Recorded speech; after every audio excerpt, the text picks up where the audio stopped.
Cricket player Mustafizur রহমানকে ভারতের আসন্ন আইপিএল আসরে টিম থেকে বাদ দিলে নিন্দার ঝড় ওঠে ক্রিকেট দুনিয়ায়।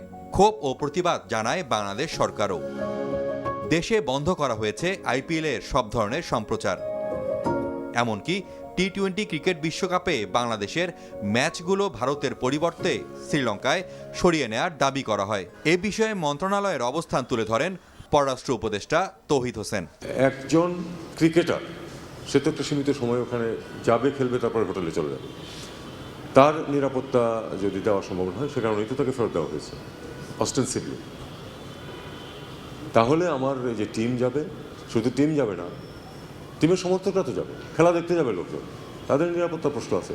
আমরা কি করে বিশ্বাস করবো যে তারা নিরাপদ থাকবে? আমাদের স্বার্থ যেখানে আছে যদি থাকে, সেখানে আমরা তো কিছু নষ্ট করতে যাবো না। এখানে আমাদের স্বার্থ আছে হচ্ছে না যাওয়াতে, কারণ এখানে আমাদের লোকদের নিরাপত্তার প্রশ্ন জড়িত।